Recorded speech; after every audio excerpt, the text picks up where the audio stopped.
All right, thank you for the speakers. Now we're going to go for those opposed the bill. We're going to start with Michelle Ugenti Rita. Hi, good morning. Michelle Ugenti Rita for the record. I represent taxpayers against unlawful apartment zoning exemptions. And I want to reframe what we're here today to discuss. This is a bill designed to obliterate the right of Scottsdale residents to weigh in on their government.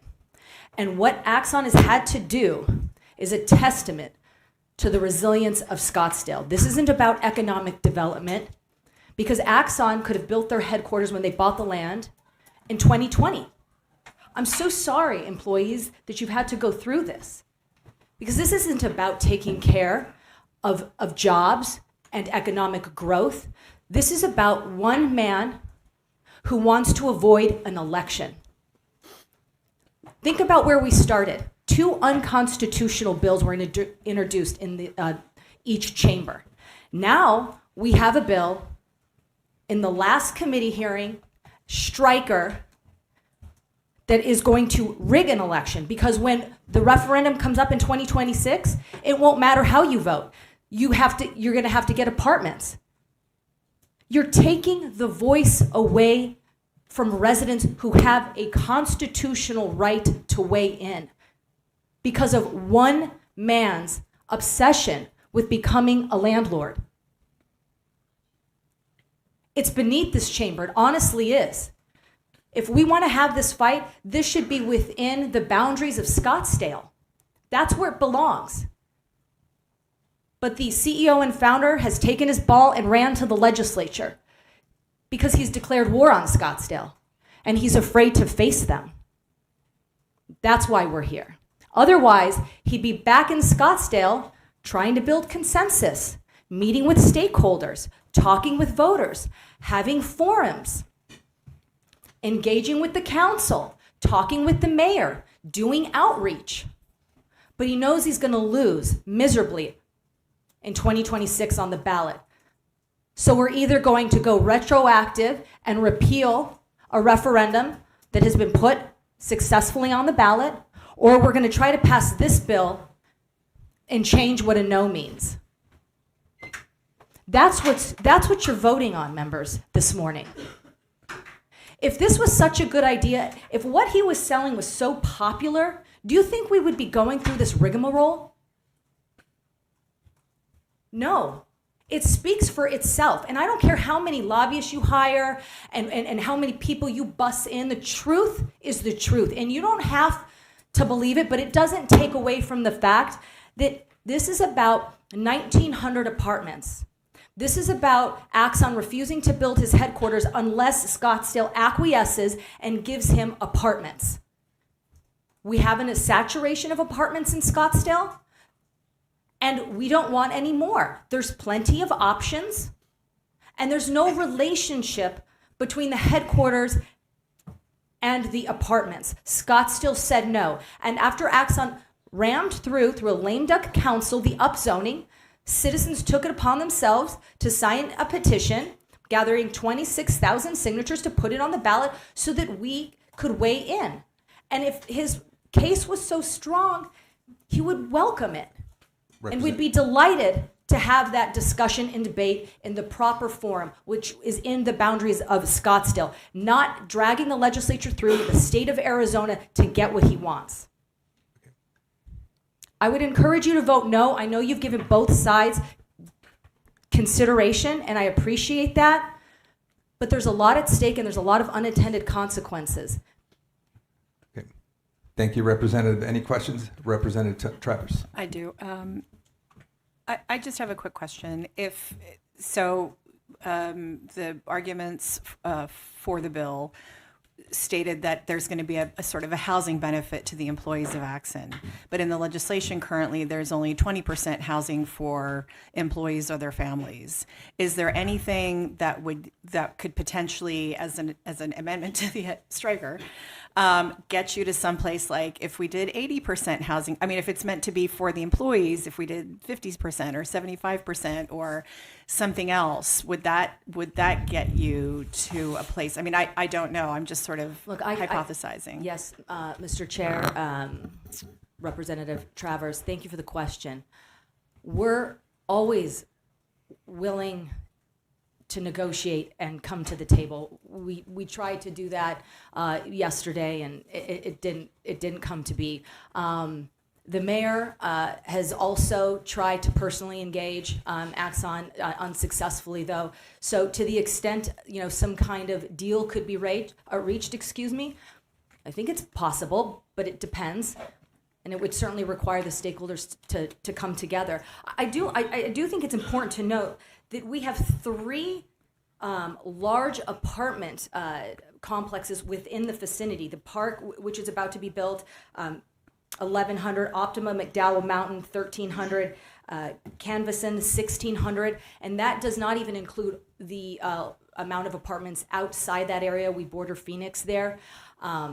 There's a tremendous amount of apartment options available, and all for employees. This is that there's plenty of housing. This isn't a housing issue. This is about Axon misusing the process here and refusing to recognize that Scottsdale doesn't want any more because we have plenty. And that's their right to weigh in, and they're entitled to have that opinion. And we're going to take it away from them because one man can't accept the answer? Any additional questions? Not at this time. Thank you. Representative Wilmoth. Thank you, sir. Hello, Honorable. Hey, very good to see you. It's been a moment. Good to see you again. This was probably your favorite week, too. Right. Striker week. It's like, whose line is it anyway, right? The Very bills true. don't matter and the Very votes true. don't count. I'm very curious about all of this because the first bills never got to me. I'll just be honest. They weren't on my committees. They died early, whatever. And here we are. We get this put on our shoulders about a week ago, a few days ago, whatever it is. Sure. And one side, it's this big company, provides a lot of jobs, money, things like this. And then I've been listening to the folks from Scottsdale and what their issues are. I don't want to minimize anything. Sure. Because I really am trying to figure all this out. Is it as simple as if the apartment component isn't there, this is all great and you guys love it? Is it? I mean, seriously. Yeah, Mr. Chair? Yeah, please. Representative Wilmoth, 100%. Okay. That's important, though. Yeah. And Scottsdale, his original proposal, Axon's original proposal, which is on zoned industrial land, which included the headquarters, I believe the hotel, some ancillary commercial and retail, thank you, and retail, was almost universally praised and accepted. And Scottsdale was excited to keep a homegrown company here in Scottsdale and watch them expand. It's when he changed the proposal to include 1,900 apartments, very dense, completely out of step with the zoning. The public weighed in. They were clear.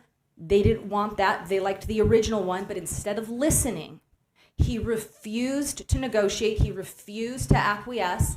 He refused to accept the reality and then moved forward with pushing the upzoning through a lame duck council, which included the 1,900 apartments. That made a lot of people upset. They felt angry, and they referred it to the ballot. That has been the history of this issue. Nobody is against his headquarters, and we welcome his employees. Representative Wilmoth. Thank you. So you mentioned the lame duck council. I'm not in Scottsdale. I don't know when that was. Okay. But if this was not a lame duck council, do you think that would have got through? Is it as simple as these guys are on their way out? They're like, we don't care, because that's not good for the city of Scottsdale to be doing that on the way. Even if they are lame duck or not, they should be doing their job right. So that's what I'm curious about. Okay. If it wasn't a lame duck council, do you think that this would have gotten through? I'm genuinely curious. No, at this point. Mr. Chair. Hold on. That's You okay. guys There's talk. counsel, Mr. Chair, Representative Wilmoth. So let me take it a step back, because the history really is so significant to why we're here today. So what had happened was when Axon's proposal became public and they rolled out that they were going to change their original development deal to include the high density apartments, which by the way is historic. It's one of the largest apartment complexes in state history, 1900. Okay, this is not a little apartment complex. That became very controversial in Scottsdale. So for well over a year, it was a hot topic amongst the PCs, amongst your neighbors, amongst employees, amongst the community. It was chewed up, it was talked about, it was in news articles, and it became the centerpiece and cornerstone of the campaigns of the council members up for re-election along with the mayor. So we're talking right prior to 2024. Big part of their campaign. The public wanted to know, where do you stand on this? Public, where do you stand on this bait and switch? Council member A, B, C, and mayor. And those council members and mayor said, we stand with the upzoning. We want to welcome additional apartments into the community, even though the public has been very clear they're not welcomed. When that happened, they all lost their races.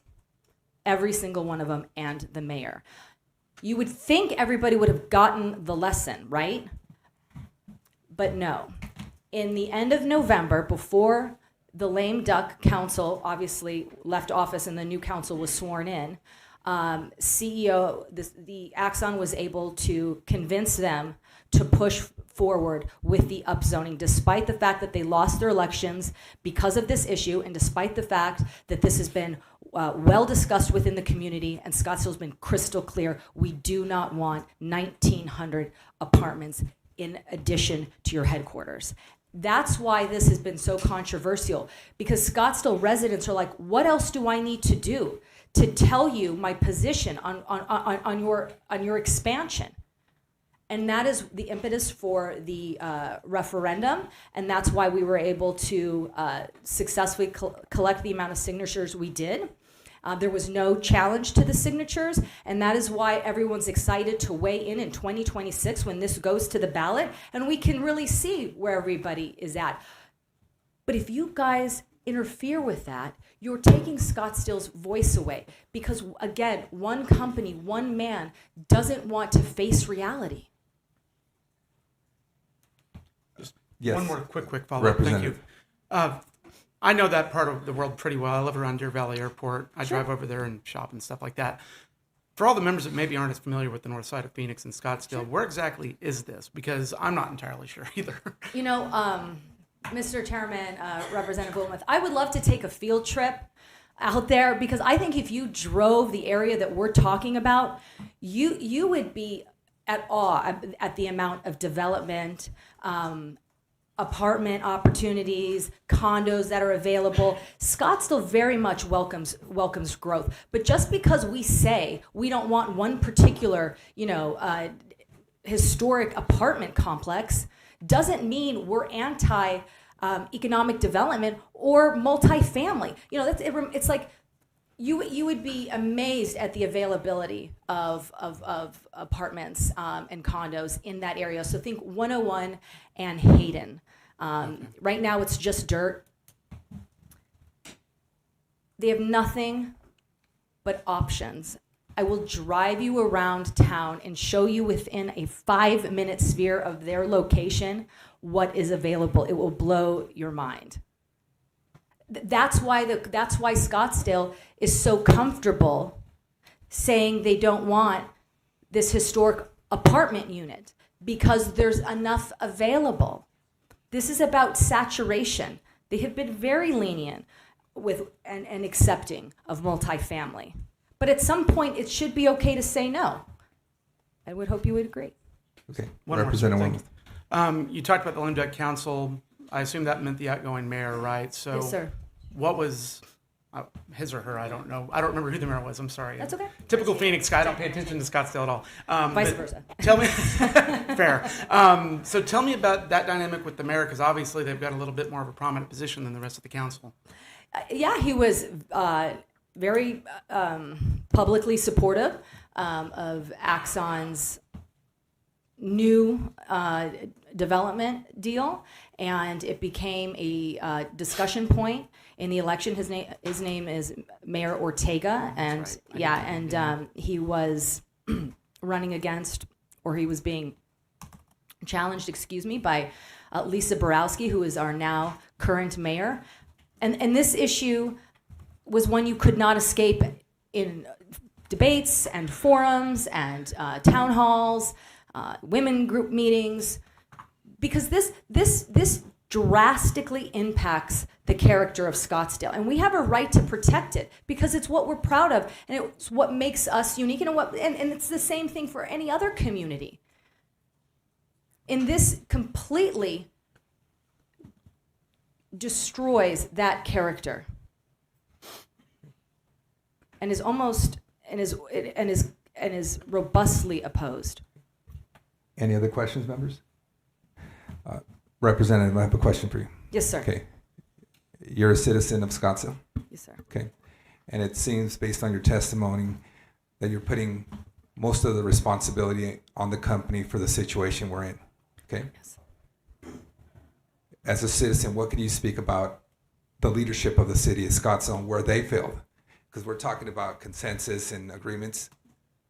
I ran the striker. Yeah. I haven't had anybody from the city of Scottsdale call me and say, hey, this is our thoughts. These are our ideas. I haven't had the mayor. So as a citizen, can you speak about where the city of Scottsdale has dropped the ball throughout this process? Yes, Mr. Chair. I did ask if you wanted me to have them call you and reach out for just that reason. But, I mean, how have they haven't dropped the ball. How have they dropped the ball? They've made it very clear their position on Axon's new development deal. I don't want to speak for them, I think they're opposed. They're opposed to it. You know, we keep trying to find a workaround, but the reality is the 1,900 apartments is a no-go. Now, if you want to negotiate that, then it's incumbent on the party who doesn't like the answer to try to come up with something that may be more appealing. The council before the newly elected council, I don't know that they dropped the ball. They weighed in. They just were on the wrong side of the issue and lost their election. We're literally here, not because council dropped a ball or City of Scottsdale didn't do anything. We're here because Axon cannot accept reality. That's it. And so so we're going to manipulate members, try to pass bills that were originally unconstitutional, now makes an election completely moot, because we want to pretend the reality isn't the reality, but it is. Well, just in closing, Representative, I respect you. Very much. You're a businesswoman, I'm a businessman, and as my business mentor has told me for the last 15 years, everything in business and politics is negotiable. So I'm hoping we could find some kind of consensus or compromise on this issue. Mr. Chair. Make it brief, please. Mr. Chair, and we've been trying to work on that, right? Well, I look forward to continuing the conversation. And I didn't have time to do this, but I did have prepared remarks from the mayor, and in those remarks, she alludes to, her door being open and wanting to find a solution that everyone can support. So I do want to end on a note that we're not here to be adversarial, but there are just certain realities we can't get around, and to the extent we can come together, we're always willing. Thank you. Thank you. All right, next speaker will be Scottsdale Councilmember Barry Graham.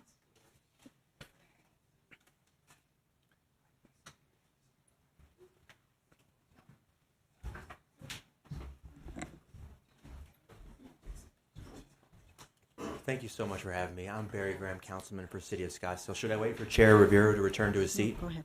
Okay. You're good. Vice Chair Pena, thank you for hearing me out. Members of the commission or committee, thank you for hearing me. So I represent Scottsdale and its 250,000 residents on the City Council. I was elected in 2022. And I'm here to discuss a little bit about this legislation, the striker bill before you. And you can hear me okay, correct? Okay, very good. So first of all, I want to say that I believe Scottsdale has been unfairly characterized as zero growth. In this area alone, so we're talking about Representative Wilmoth, you asked where the location is. It's at Hayden and 101. Everybody here drives Hayden. You will see this spot on the south side of that. It is a large parcel, and Scottsdale has been unfairly characterized as zero growth. In this area alone, we have approved 5,000 apartments. It is a major cluster density of multifamily housing. It is rich with housing units. 27,000 of our residents signed a referendum saying they want a say on this project. Just imagine, as a percentage of your population, 27,000 out of 250 of your municipalities, how many that would be. There's never been anything like this before in the city of Scottsdale. They have told us overwhelmingly they want to vote on this project. This striker bill would deny them that right, a constitutional right. Something you haven't heard about, it's been discussed a little bit today, but this isn't the first time there were discussions about Axon leaving Scottsdale. Axon almost left Scottsdale back in 2018, 2019. We were negotiating with them because they had a parcel. They had land over there in the Scottsdale Air Park, and they were working to purchase state land, as you know. We worked with them very closely as a city. We bent over backwards for them in 2020 when they wanted to build their headquarters on the parcel that they own. We rezoned it for them to allow for their headquarters. We bent over backwards to keep Axon in Scottsdale. It was only years later they came back and requested the apartment component.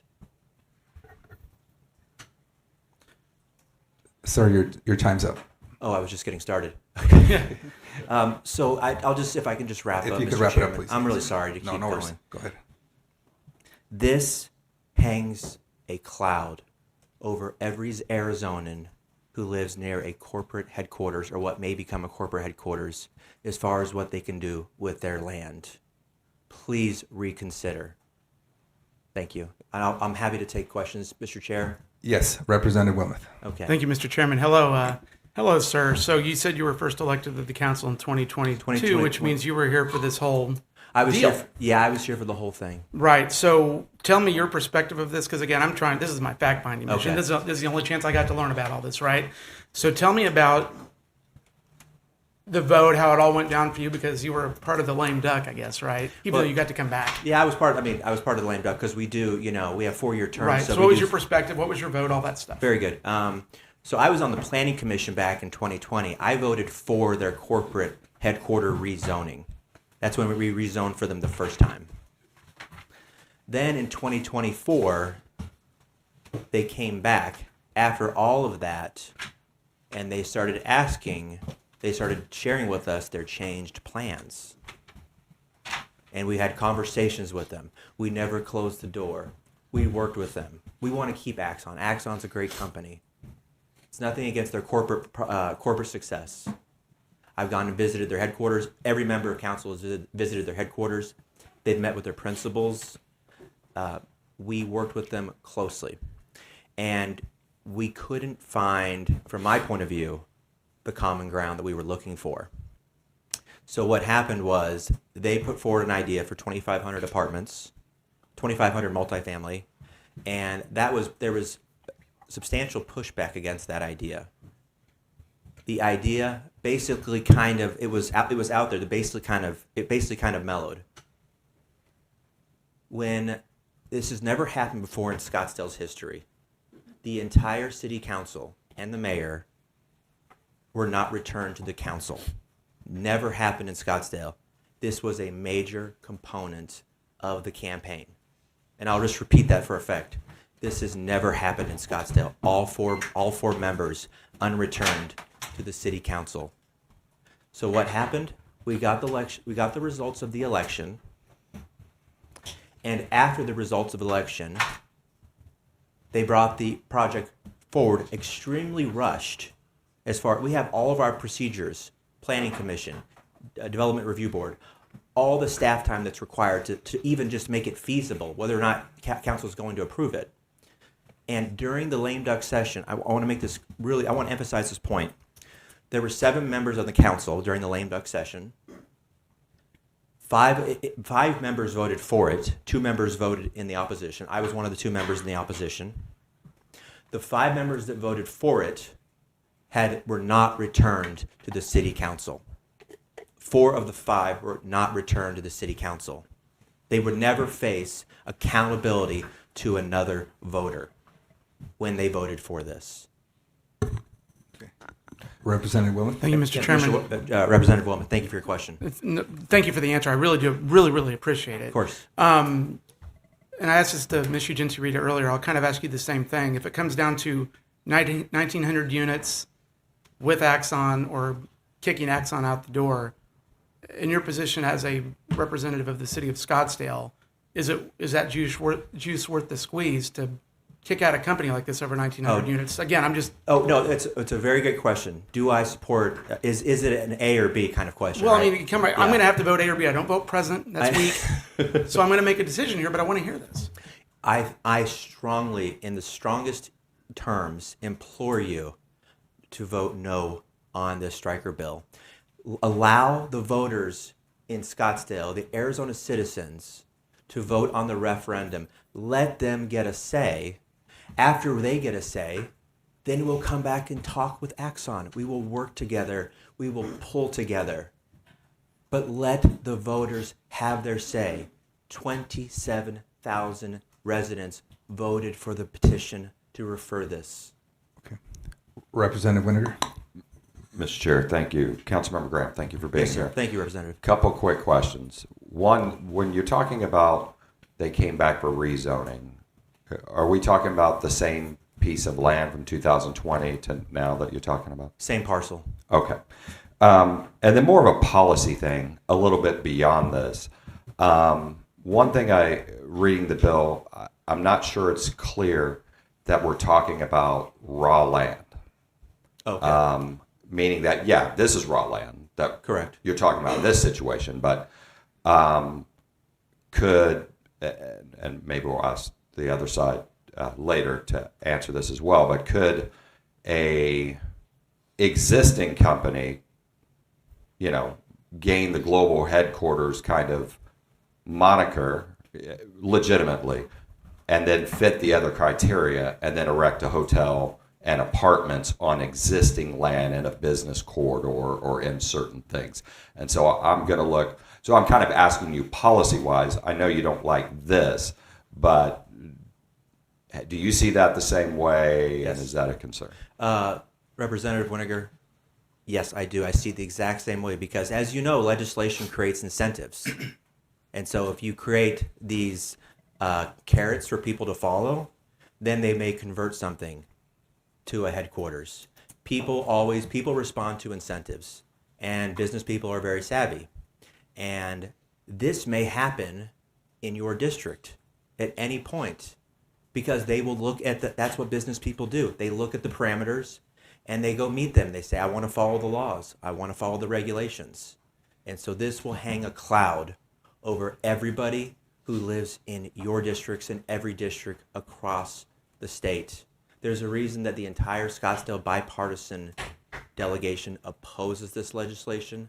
There's a reason why opposition is growing to it because they're seeing what it does. The policy is not strong. Thank you, Representative. Representative Wilman. Thank you, Mr. Chairman. So let's just say this fails and Axon leaves. They go to India or something. What happens to the land? Because Scottsdale's a very valuable chunk of land in the valley. Are there other companies interested in this? Like what happens then? Is it just sit open? Representative Wilmoth, that's an exceptional question. Axon purchased the land. That land is on their balance sheet. It is worth millions and millions of dollars. Since they purchased it, it is appreciated by substantial amounts. If they were to leave, which nobody's asking for, they would sell it at a substantial gain. It would keep the zoning that it has, and another business person would look at that and say, I'm going to buy it based on the zoning. When you stroke the pen and give it an upzoning for 2,000 apartments, you are, just by the pen stroke, you may be doubling or tripling the value of the land in an area saturated with over 5,000 multifamily units. They have it on their balance sheet, and they will, or maybe it's in a subsidiary that's a real estate subsidiary that's owned by the company. They will sell it for a substantial gain, I suspect. It's a very good question, because now you're going into real estate, commercial real estate investment, and when you stroke the pen and they get the apartment upzoning, their balance sheet gets a humongous gain. It will be a big windfall for their stockholders. Representative Travers. Good morning. Thank you very much. My pleasure. With my colleague sitting next to me, I'm Sure. sort of fact finding as well. Of course. So initially it was 2,500. Now it's down to 1,900. That still seems like a really huge amount of apartments to me. Representative Travers, I am told this is the largest apartment entitlement request in the history of this state. Okay. And it's in an area, I'm sorry to cut you off, no. but it's in an area flooded, saturated with over 5,000 multifamily entitlements or units already. Mr. Chair. Representative. Thank you very much. And I do kind of want to talk about that, because you guys mentioned that there's already a lot of availability there. But I guess, my question is, going back to this 1,900, only 20% are going to go to the employees.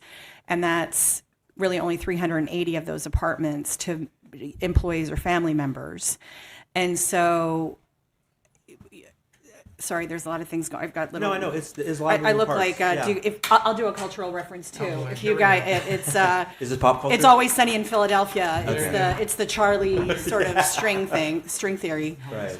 So, I mean, I guess, and at some point maybe you'll indulge me. We'll do something a little not controversial, but out of all those apartments that are available, how many of them can actually be afforded by the employees that work for Axon? And I guess my concern is that not only is there availability already existing that people Right. can't afford, and again, you said 5,000 more apartments.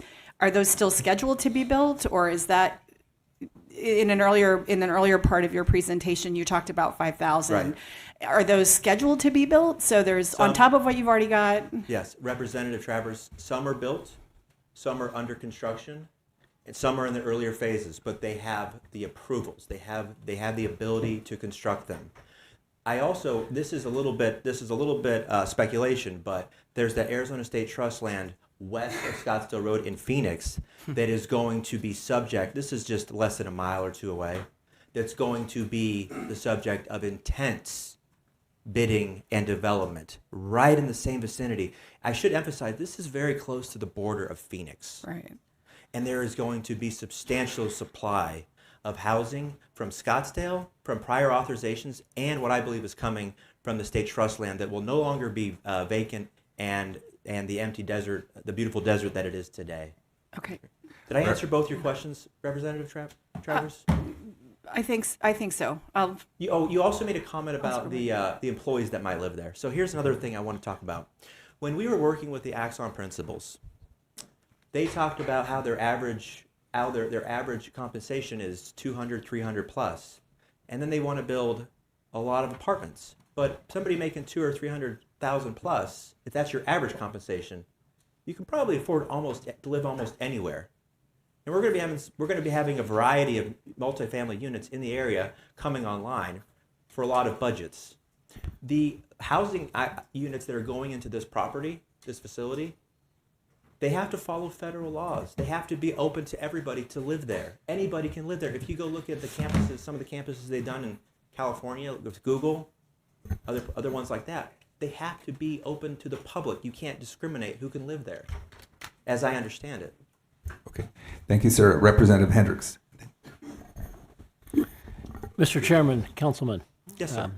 I'm sorry I wasn't here when they introduced you, so if I refer to you as Councilman, is that okay? Councilman Barry Grant. Councilman So, Grant. I'm here for you, sir. My question is, You live in Scottsdale. I've heard both Do you live in sides. Scottsdale? It sounds like both sides on this have expressed desire to work together. Yes, You talked about very much. the city bent over backwards for Axon years ago. I believe so. Now they're back for more. Axon has expressed support for the city. You've indicated you would like the voters to vote on this referendum that's started. It's completed, sir. But it sounds like both sides want to work together. Oh, yes. One thing I'm not understanding here is you apparently don't like 2,500 units. You lean towards not liking 1,900 units. You definitely would like the voters to vote on something. Let's assume you represent the voters and you speak on their behalf. Right now, you're elected. What do you want to see happen? Do you want to say, I want Axon to leave? I want them to have some number of housing units. I want the land to be vacant forever. I want it to be a community garden. Help me understand. If I was going to sit down and try to mediate this, what do you want? Because I don't get it. Hendricks, we are staunchly in favor of property rights. And the property rights, when you purchase property, it has zoning guidelines. And the people all around that area buy into, when you bought your home, you said, I'm going to buy into this home that's zoned for single family zoning in this area. And I bought my home in my neighborhood where the corner is zoned for retail, and I expect it to be retail. You don't expect a casino to go in there or something like that. So you have there's an understood expectation of the zoning of an area. And by the way, we already, as I'll repeat myself, we rezoned it for them once before. Like you said, we bent over backwards. We're not insisting on it to remain as a garden. They purchased the land with the zoning, and we hope they utilize it to its fullest extent. We hope they stay here and make lots of profits and hire lots of people, and there's plenty of housing, and they have lots of happy people, employees, and happy customers. We wish them nothing for the best. When you have a referendum and you have that intense output for the referendum, like we've never seen, I believe we need to respect the voters. We let the voters have their say, and then we talk to the principals, and we come together, we pull together. There's no closed doors. We pull together. As a follow-up, I Yes, sir. understand the zoning, and I too support Oh, property I'm rights. sorry, I didn't mean to lecture you on that, so I hope it didn't come across that way. I guess what I'm trying to ask is the answer the zoning they have? There's absolutely no compromise whatsoever. And I'm just saying, let's suppose you control it all. You represent all the voters. You're here to make the decision and Nobody should negotiate a have deal that. with me Nobody right should now. have that. No one person should have that much power. Well, let's just suppose you did, because I'm trying to understand I know. if there's room to negotiate, because both sides say I want to work together, but I'm not hearing about anybody has any idea. I mean, if you want to tell me, gee, it's zoned now, and that's how I want it, and I don't want it ever used for anything, that's okay. I'm just trying to understand, because I don't live in Scottsdale. No. I don't understand. Is that what you're saying, that, hey, this is the zoning, it cannot be changed, that's what they bought, that's how it is, period, we're done, let's not talk anymore? Is that, Representative Hendricks, that is not at all what I'm saying. help me understand, what do you want there? Do you want 1,400? Do you Well, want it's- 0? Do you want 300? Do you want? We're getting a little bit hypothetical, and I can't hypothecate that at this moment, because what I want is for the voters to have their say, and then maybe the voters improve it, and then it moves forward. But if the voters say no, so that's an unknown variable, and then if the voters say no, Axon has a board of directors. They have all their subcommittees. They have their management. They have to make the best decision for their shareholders, for their employees, and for their customers. So I can't impose or hypothesize what I think they may want. But what I'm saying is we work together, we keep talking, we pull together. But that's the process that I'm looking for, and I can't give you a direct answer on that but there's no closed doors. Mr. Chair, to that point, if Representative Mr. Winter. Hendricks says, I get what you're saying, Councilmember Graham, but you're talking about 2 years away, and the voters signed something about 1,900 apartments, and you're on the city council now. So the question is, because you're saying we want to keep talking, but keep talking for 2 years after an election. I think the question, and he can correct me if I'm wrong, that Representative was getting to is there an amount of apartments that you think would fit in there and fit into the, how it's laid out, if the council actually did the zoning and did the placement and did the roads, is there an amount of apartments that would be acceptable or not? Or you're saying keep talking for 2 years until we have the election, and then we'll talk more about it. I think we just want some clarity. Representative Winninger, that's a very good question, and I just want to underline the fact that this might hinge on a discussion as provincial as the number of, because now we're talking. This sounds like a planning commission meeting in Scottsdale. Density in a particular tiny piece of land. I don't know. I can't say for sure what the number is. I may go to speak with Axon's principals and put out a number, and they say no way. And it's just hypothetical. What I'm saying is this solution is worse than the cure. This cure is worse than the disease of what we're looking at. So please allow us to respect our voters. Let them have their say, because for all they know, maybe they approve it. And then we keep talking. This land was purchased 7-8 years ago. So you're talking about 2 years. 2 years, they've held it empty and barren for 7-8 years. You're talking about a $40-50 billion company. You're talking about interest on a loan if they borrow money for it or they use cash. This is appreciating. As we speak today, this land is appreciating in value. They can sell it for more in a year than they can today, probably. They can sell it more today than they could have when they bought it, substantially. So it's not exactly a sunk, lost expense. Does that answer your question, Representative? Somewhat? Kind of. It kind of sounds like no apartments, which is fine. I just want to hear that. Representative Wilmot. Thank you, Mr. Chairman. Yeah, you mentioned a parcel of land that was special to my heart because the Arizona Coyote should be on it. And you guys helped mess that up. So I just wanted to put that out there. But For the record, I never said anything. I just I'm a sports fan. I know. That matters to me more than anything at this point. I know.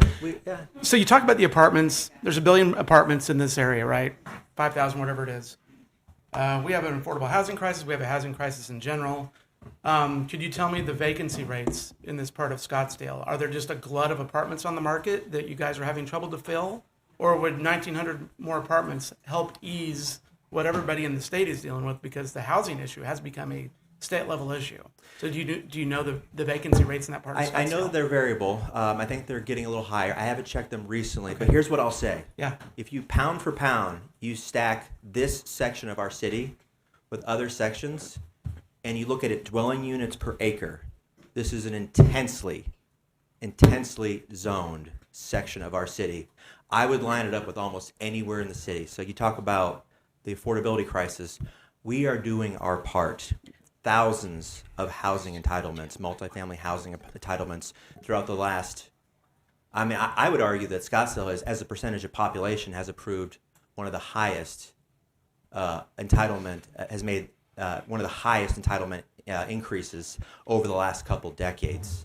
So I hear the affordability crisis, and I would say if you just take a look at this particular area, you would see how dense it already is and what Scottsdale is doing for this. Scottsdale, as you know and as I've said, is not zero growth, Mr. Chairman, and it's a very good question, Representative. Thank you for it. Representative Consuelo. And I would like to let members know, I believe the next person's also a council member who could speak on behalf of the city of Scottsdale. So, but Representative Consuelo. Thank you, Mr. Chairman. I can't see your badge. My eyesight's pretty good. What is your last name? Graham, Graham. Okay. Thank you, Councilwoman Graham, for being here. Thanks for having me. Yeah, of course. So I'm sitting here listening to you, and I'm quite frankly a little frustrated because you're coming to us telling us to vote no, but I don't feel like you're actually giving us like what is acceptable to you. And it just screams like not in my backyard. And as someone who represents let me finish. And as someone who represents a district who I would love to welcome any employer, especially high paying jobs, to come to my city, I think that we would run into the same issues in my city because the city does not move. They not only set up all of these red tape for companies to come in. I think we would be, if the roles were flipped and it was my city, it would be the exact same thing and there would be no solutions being offered besides send it to the voters, which I obviously respect, but there comes a time where you have to be willing to give a solution. Like, what is acceptable to you besides voting no? So I just would respectfully say, like, you're coming here, but we need something, and you're not really giving us what that middle ground is. So that's, yeah. I don't know if you have an idea in mind or something, but I just haven't heard it. And I feel like at this point you're dodging the questions that are being asked by my colleagues here. Not giving a straight answer, and it's getting frustrating. Okay. Thank you. Thank you. Those were very good questions. I think you had several questions in there. I'm not dodging a question. But I was asked a question that I cannot answer. I'm one member on a group of 7, and there are several variables between the time I'm talking about and today. And so it's irresponsible for me to go and throw out hypotheticals or edicts or what may or may not be the right answer. The fundamental thing here is 2 things. This legislation will have unintended ripple effects and adverse consequences. It will adversely ricochet somewhere else, and someone will not like it. Okay. Scottsdale, you mentioned red tape. Scottsdale is not a red tape city. The zoning was there for decades until we actually changed it for them back in 2020. All of our builders, all of our landowners, all the principals, they know what the zoning is. We are happy to work with them quickly and expeditiously so they can get their projects going as fast as possible. We are not a red tape city. Our city prides itself in quick turnover for the administrative and bureaucratic entanglements that may beleaguer others. So I don't believe a red tape city. This comes down, besides the unintended consequences from this legislation, it comes down to respecting the voters of our city, of any city, the precedents it puts for when voters sign a constitutionally sanctioned ballot referral, that they have the confidence that they will get to vote on that. That to me is sacrosanct. I'm sure you would agree with that. Thank you. Thank you, Councilmember. Representative Carbone. Mr. Chairman, thank you. I want to follow up to what Representative Hernandez kind of started. Of course. It seems to me that this bill is about housing. In the last few years that I've been up here, we've had a lot of discussion about housing, but with all respect, sir, with the city of Scottsdale, I don't know if they support the Starter Homes Act. Do they? Representative Carbone, is it? I can't speak to that. Just a yes or no. In specificity, but does their position on an unrelated bill have to do with this bill? How does that matter? Mr. Chairman, I'll get to my point. Yes, sir. The Scottsdale support the Adaptive Reuse Act, the Middle Housing Act, or the Accessory Dwelling Unit, which is also known as the Casita Bill. In my experience the last 3 years that your city's been against all these bills, and we've done everything with someone that's been working with housing with all the cities to be accommodating. You have policemen, firemen, families, and I don't know where they're supposed to go outside your city where they can find affordability. We have a gentleman here who has a company who wants to build to be competitive amongst the global stage, not just the American stage. When we're onshoring, we're starting a tariff, America first, built in America, and the American dream. So I just want to kind of make that comment, Mr. Chairman. I'll leave it at that. Would you like me to respond, Thank you. Representative Carbone? Sure. Go ahead, sir. Make it brief, please. Well, it's up to Representative. Yes, but make Carbone. it brief, please. Go Okay, ahead. very good. I'll just say that Representative Carbone, Scottsdale works with our neighboring cities. We work with you. We respect the law. We have authorized, as I said, I would guess, as a percentage of our population, more increased housing than almost anywhere else in the state over the last couple decades. We are working with the crisis.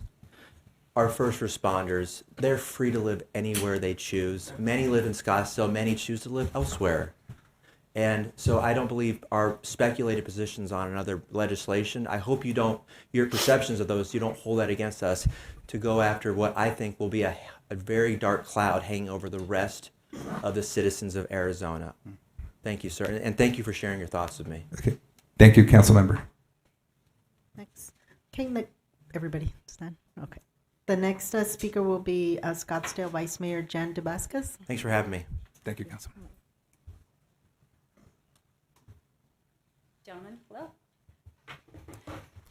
My name is Jan Dubauskas. As was stated, I'm the Vice Mayor for the City of Scottsdale. I come here as a resident representing 130,000 people who voted in our November election, and as Councilman Graham said, voted out every single incumbent. I come here as a representative of the 27,000 people who signed a referendum after the lame duck council voted in this 1,900 apartment complex. And within 30 days, 27,000 people signed petition signatures. You will have heard that there were out-of-state petition gatherers. Well, yeah, they had 30 days to sign petition signatures. My parents proudly told me that they signed the petition at Safeway. My neighbors told me they proudly signed the petition at Home Depot. People were calling me, emailing me, how do I sign this thing? This is an organic movement in the city of Scottsdale, and they have spoken on overdevelopment not once, not twice, but 3 times. I won outright in the July election. Something like that has not happened in a very, very long time. I was the only candidate who openly spoke against the 1,900 apartments, and I won outright. I don't think that's a coincidence. I knocked 4,000 doors. I talked to people in Scottsdale. I feel uniquely qualified to talk on this subject because of that. You know what the number one thing people said to me? I knock on their door, say, my name's Jan Dubauskas, I'm running for Scottsdale City Council. I love living in Scottsdale.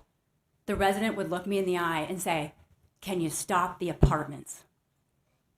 Nobody has any concern with Axon as a company. We're actually rather proud to have Taser in our community. They help our police department. They work closely. We get all the goodies early on, and our police department loves that. They've been a good partner to us for that.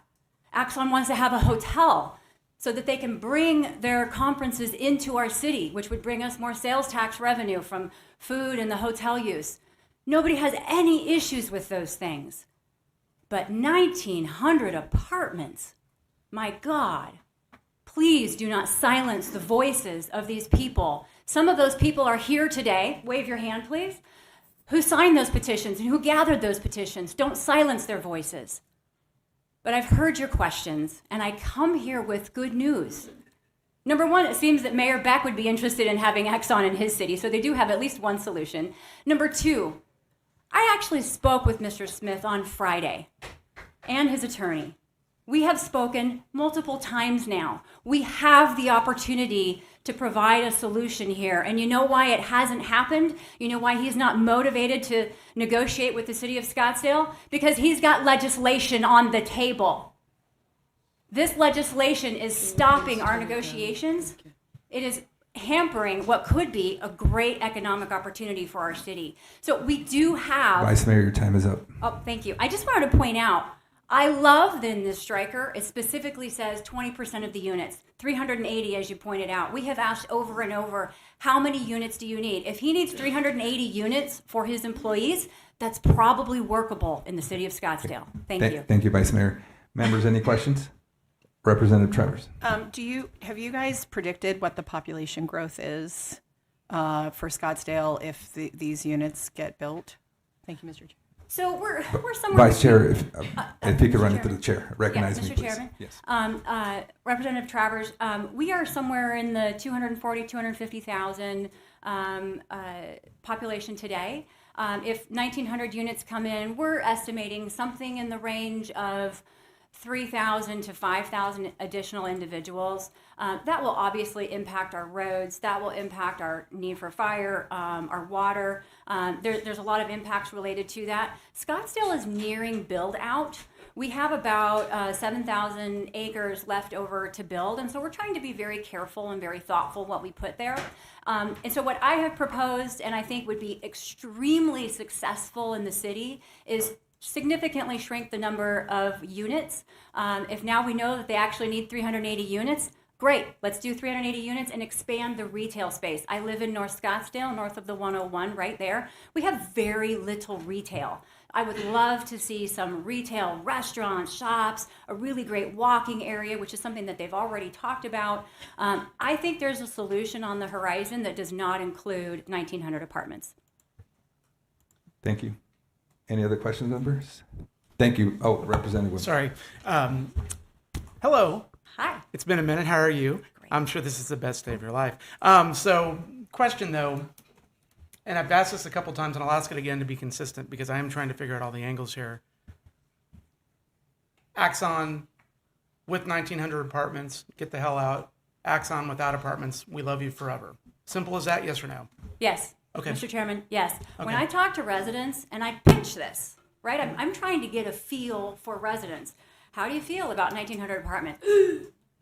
How do you feel about 1,000? No, let them go. We don't want them. How do you feel about 500? Getting warmer.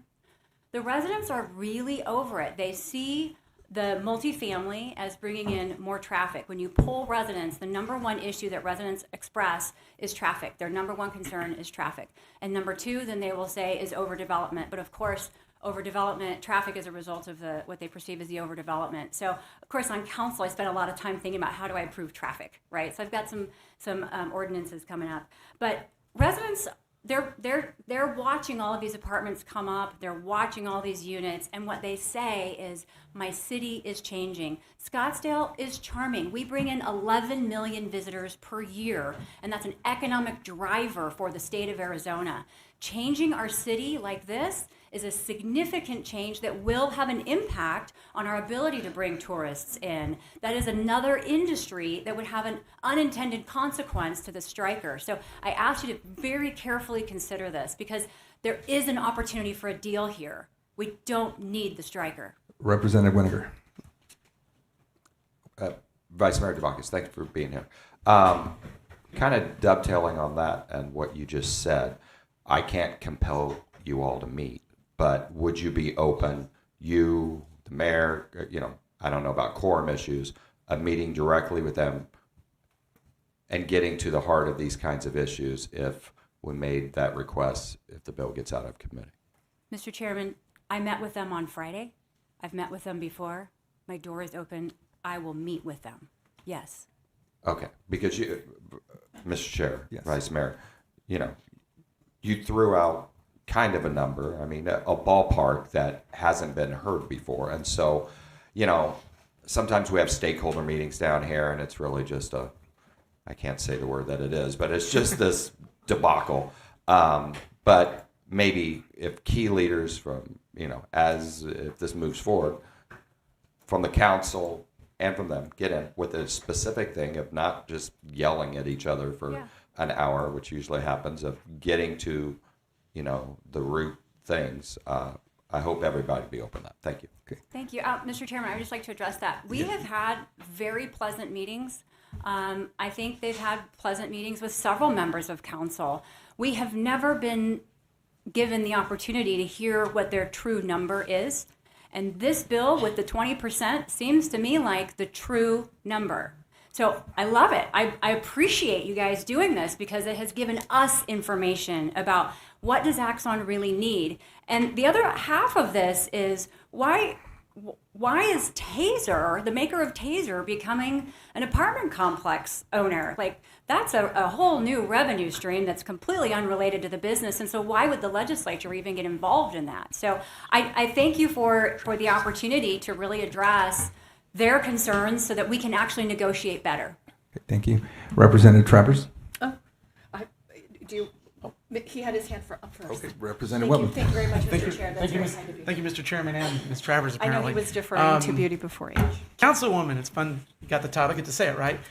What's the population density of Scottsdale, the city of Scottsdale? Mr. Per square Chairman, mile. Per square mile, I do not know that off the top of my head. Okay, it's 1,811, or it's 1,311 people per square mile. Mm-hmm. And that's in a city of 184 square miles. Yes. Do you think that's a big number? What's coming down the pike is more. So the Optima, they have not released any of the buildings yet. There's 6 buildings that are coming in. That's 1,300 units. We have the park coming in. They have not started construction on that, but they are going through the planning process. And so that is 11 or 1,200 units.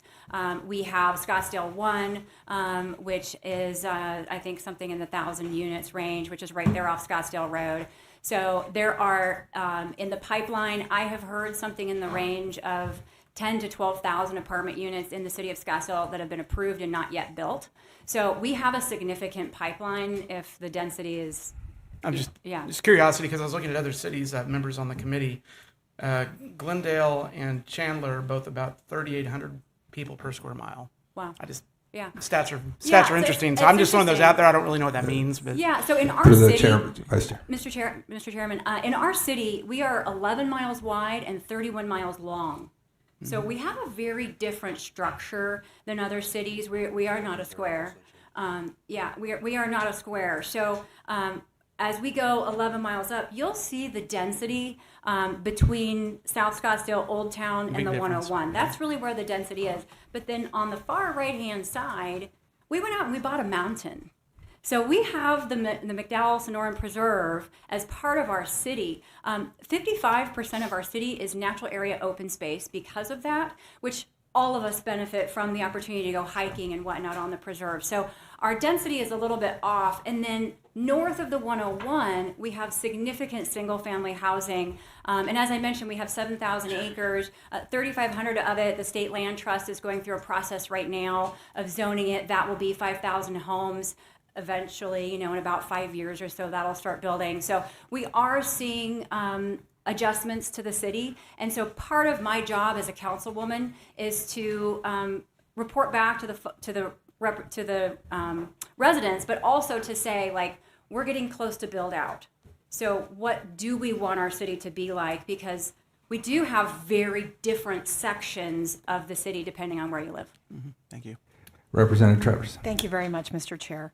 I guess this is a comment more than a question to you, Councilmember Dubauskas, and I also want to thank Councilmember Graham for speaking earlier too.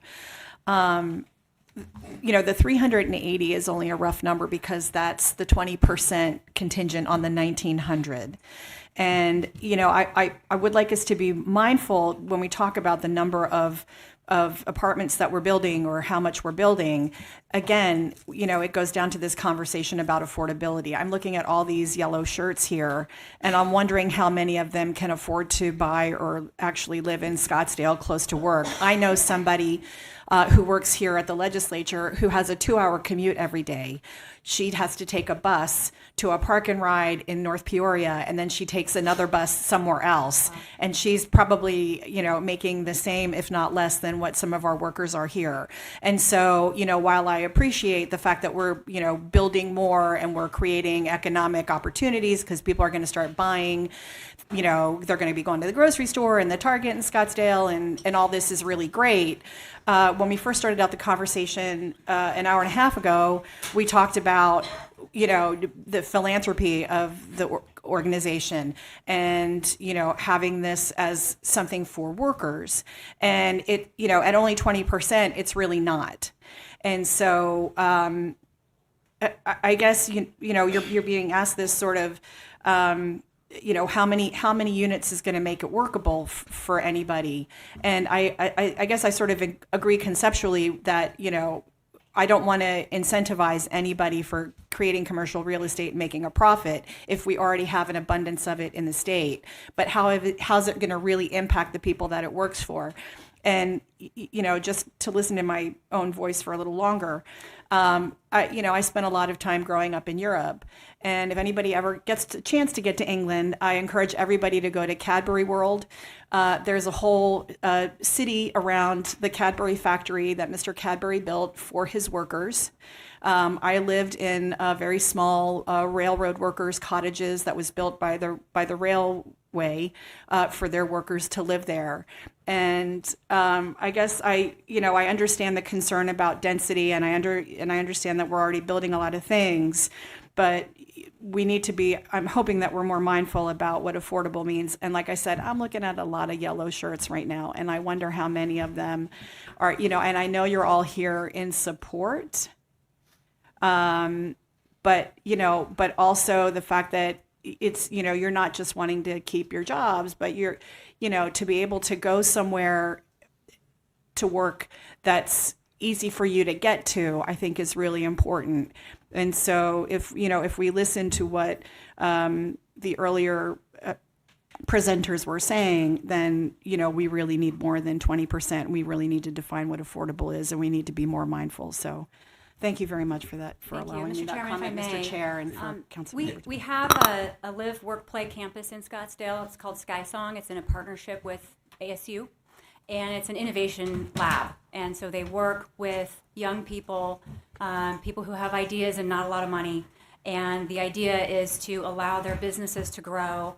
And several of them have grown beyond the space that's offered there at SkySong and have gone out into the community and been very successful. So we've had SkySong for about 20 years now. And so that does give us a look into what is a live, work, play campus and how many people actually live on the campus after a period of time.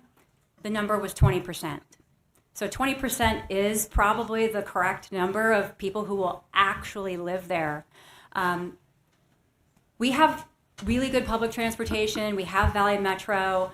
We have great roads. We have a great system, but we also have a number of units that are coming up in the area. So the comment that Councilman Graham made earlier, I think that there would be some people who might want to live on the campus. I think that's true. But would everyone? No. So we shouldn't create a campus that the voters have said 3 times they don't want, in order to satisfy one company. The issue really is an issue of first impression for the city of Scottsdale. This has impacted folks in a way that I don't think any of us actually expected. The response from the residents is strong. I can't get people out, normal people who go to work every day and come home and say, yes, I want this. Our city is also a different component. Our average age is 62. So more than 50% of our population lives north of Shea. Most people live in North Scottsdale. They have chosen a rural lifestyle. And so their perception of our city and our traffic might be different than a city that's a little bit more into the center of town, a city that's more accustomed to those things. We have a different culture, we have a different lifestyle, and that's part of what we sell when we put our tourism packages together. We sell Old Town, but we sell our golf courses, we sell our fine dining, we sell our way of life, and that impacts not just Scottsdale, but all of the surrounding cities as well. Sky Harbor benefits from the travelers coming into the airport. Phoenix benefits from all the wonderful opportunities in their restaurants and their things to do. So when you impact Scottsdale in a project like this, the consequences are large. And so I'm asking you to think about this very carefully, especially because a solution is on the horizon. We can do this without legislation. Okay. Thank you. Thank you, Vice Mayor. And member. Mr. Chair. Yeah, another question. Go ahead. Yes, please. Thank you very much. Again, I just want to follow up that, this 20% isn't necessarily a panacea to the solution. And so, I'm asking us to be mindful, when you talk about the number of petition signatures that you had in relation to the population that Councilmember Graham stated, that's really only 10% of the voters. And so I don't necessarily know that that's a mandate or a will of the people, just that you got 10,000, that you got people to sign the petition. But yeah, again, we can't continue to have an expectation of having our, having our services and our needs seen to at the expense of others who might be traveling, who are making the sacrifice to get to work to supply that service for the city. Does that make any sense? It's like, okay, I live in Scottsdale, and I really have an issue with housing, but I also want my services and I also want things to happen, but it's okay if somebody has a 2-hour commute to get to work so that I can continue to get my services. And I'm not saying that that's what people are thinking. I'm just saying that I just feel that we need to be, more, I'm asking us to be more mindful. Mr. Chairman, I would like to address that quickly. We have no assurance from Axon on what the price per unit would be. In that area, it's typically about $3,000, so that would not solve the problem of the individual that you're talking about. So this is not a solution for that. We are happy actually to talk with you about other solutions. The city of Scottsdale, we do have some land. I would love to see single-family homes in that area. We are very much interested in home ownership in our city. We would like to promote home ownership. So there are, I think, more discussions that we could have to hopefully come to some sort of a solution. But Axon is this project is not that. Thank you, Vice Mayor. Thank you so much. Thank you, Mr. Chairman. Members, before we head into final discussion, I think it's important that we hear from Axon's leadership. So I would like to ask Rick to come to the podium. Thank you, Mr. Chairman, and members of the committee. So to this idea that this was rammed through briefly or quickly, I've been personally working on this project for over 10 years, 6 or 7 years with the city of Scottsdale. Now, since we first acquired the land, a major world event happened, COVID. And corporations were selling their headquarters, were distributing to work remote. In working through, for me to keep the approval with my board of directors and my chief financial officer, we looked at what makes sense in this new world. I don't have to order people to come back to the office, but a campus could be a major tool in luring them there. And look, we didn't invent this. If you look at every major tech company, from Facebook to Apple to Google to Oracle, they all have campuses. And this is a key, especially in recruiting people who are starting their careers.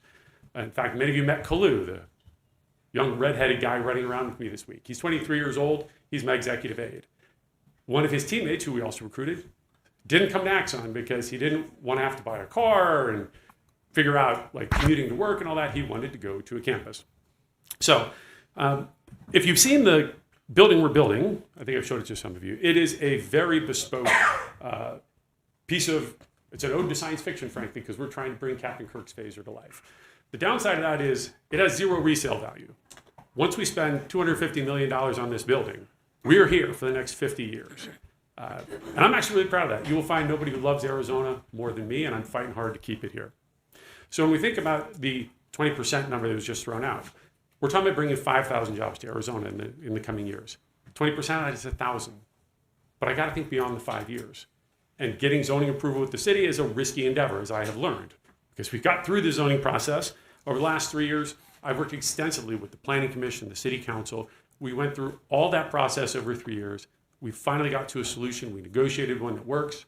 And then shortly after that happens, I get approached by an out-of-state special interest. I've talked to many of you about that, who tried to force us into a very unfavorable agreement.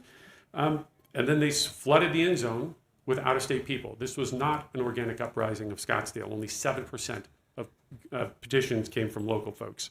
So I now find myself in a make-or-break moment. My board of directors has been like, hey, Rick, we've been at this for 10 years. This seems like a chaotic business environment. We're being approached by other states. I've been very transparent about that. They're showering us with love and praise and tax incentives. And what my board is seeing is, frankly, a lot of negativity in social media from my own elected officials in Scottsdale. And it kind of makes it hard for me to make the argument like this is a safe place for us to do business. This has been thrown into chaos. 31 states do not allow a referendum like this for exactly this reason. And so at this point,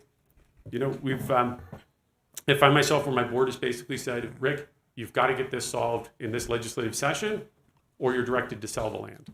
So that's not me. And so I need your help so I can keep Arizona here.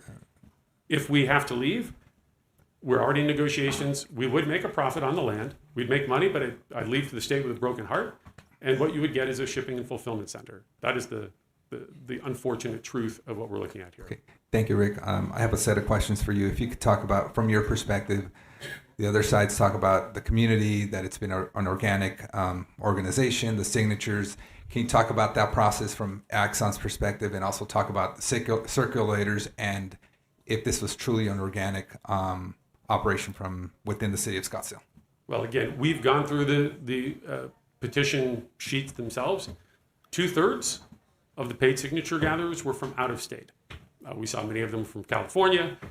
My wife was harassed in a parking lot by one of these. Scottsdale PD spent months of the fourth quarter responding to trespassing calls.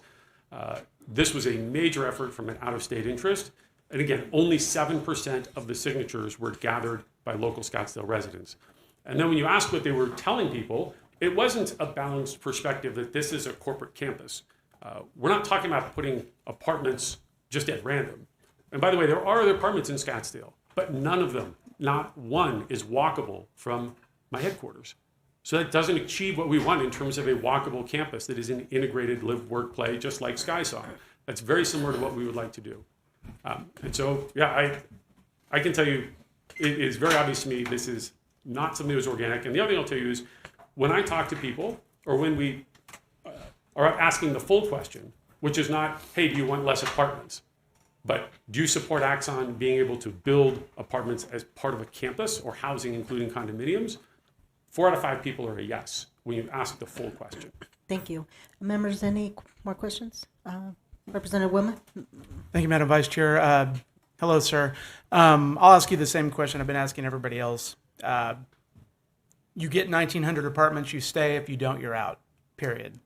Unfortunately, it is that simple. We either get the zoning, I'm sorry, I should have represented Through the chair, yeah. Mr. Chairman. Yes. To follow up, to me, that feels a little bit like the wife that doesn't get her dinner choice on a Friday night and she files for divorce. Like, I don't understand why, okay, I don't get dinner, I'm leaving you. Tell me why it's come to this point, because that doesn't make any sense to me, because I've got parcels of land around Deer Valley Airport I'd love to help you get in my district. Yeah, so, Mr. Chairman, Representative Wilmoth, it's not about drawing a line in the sand at that specific number. It's about the process. We've been through the process, frankly, twice already. We'd started out on Salt River before we moved to Scottsdale. So it's really, look, we've been through the process. It's time for us to fish or cut bait. We've negotiated with the then City Council and the Planning Commission. We're 7-0 in Planning Commission. This is, what the board is saying is there's no appetite for us to stay in a chaotic environment of uncertainty for the next 2 years, where we know there will be a lot of public mudslinging towards our brand. It's already been happening. And it is the uncertainty and chaos, whereas the opportunity is to protect the zoning that we've got. And look, I did meet with the vice mayor, and we're just nowhere close in terms of what we need to be able to assure that I can grow in Arizona for decades to come. But it truly is Scottsdale or bust. Mr. Wilmot, through the chair. Mr. Chairman, sorry, follow up. It is truly Scottsdale or bust for you at this point. There's no other options. Mr. Chairman, in terms of other parts of the valley. Representative Wilmoth, that is correct. I think at this point, the board is seeing that Arizona is an unpredictable business environment for us based on all the work that went into this. And we have $70 million invested in this, and it's just been thrown back to the starting point. And frankly, the new city council has run themselves on a very staunch sort of anti-apartment, anti-development. So we don't hold out any hope that we would be able to get to a solution with them. And a rezoning is another 2 years. I mean, eventually you have to make a decision. And that's where we're at. Members, any other questions? Representative Travers. Hi, thank you very much.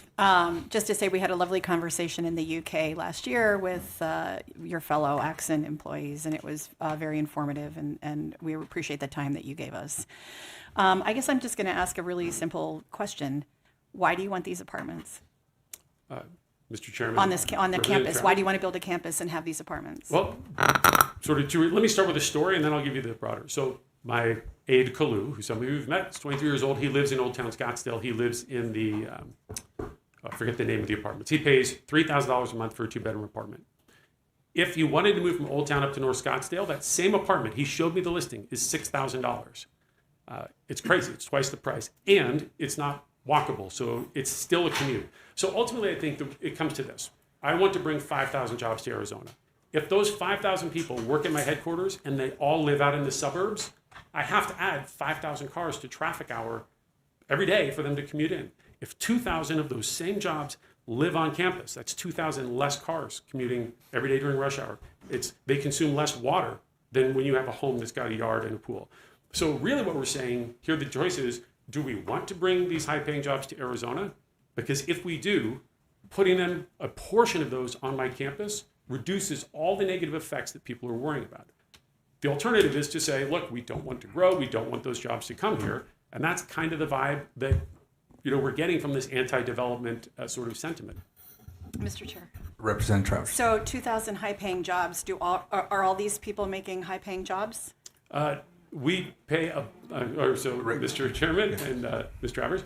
No, we actually have a broad range. About a third of our people make less than $100,000. A third make between $100,000 and $200,000, and a third make over $200,000. So, Mr. Chair. Yeah. So basically, 2/3 of your population are not going to be able to afford to live in Scottsdale unless they live on your campus, and yet you only have 380 units scheduled for people who are making less than that 1/3. So the 20% is not like a guideline that we put out. Obviously, we've been working with public officials, and this has to be a bill that works generally, that is not just for Axon. And I think, as was mentioned earlier, it'd be problematic to say that this housing is only for employees, and so the 20% seemed like a reasonable sort of minimum for a project like this. My hope is, of course, we'd have more people living there, but we haven't built it yet, and the future is not entirely knowable as to exactly what proportion will be there. Mr. Chair, Okay. one last follow-up. So you'd be Representative willing to go to a different percentage, bless you, to the 20%? Through the chair, Chairman, Mr. Travers, we can certainly consider looking at that. Representative Wilman. Oh, thank you, Mr. Chairman. So with all these units, is the goal to have them all filled with Axon employees? And if they're not filled by Axon employees, are they just going to sit empty, or are they going to go to the general public? Or how do you see that? Are you becoming an apartment manager at that point? So, Mr. Chairman and Representative Wilmot, the idea is that this wouldn't be lockdown corporate housing where you're living only with people that you work with. I mean, there's a hospital apparently going in across the street with 2,000 people. So the idea is this would be open. And we also need some of that density. Part of what we're trying to accomplish is an entertainment district. I mean, we want this to be a wonderful place that will attract people to want to come and live there. So we're envisioning 7 restaurants, entertainment venues, some retail. You need a certain amount of density for those businesses to thrive. And so that's, and putting this together. And then we also assess, over the next 5 years, we'll need about up to half of those apartments and condos for ourselves. We have talked about phasing this over time, so it doesn't all have to be at once. But again, this is a multi-decade commitment for us, and the board has asked that we de-risk this, just seeing how fragile zoning decisions can be. Thank you, Rick. I don't think there's any other questions. Appreciate it. Thank you. Members, before I move the bill, or asked to move the bill, gave the opportunity for 4 people to speak on behalf of the yes side, 3 on the no side so far.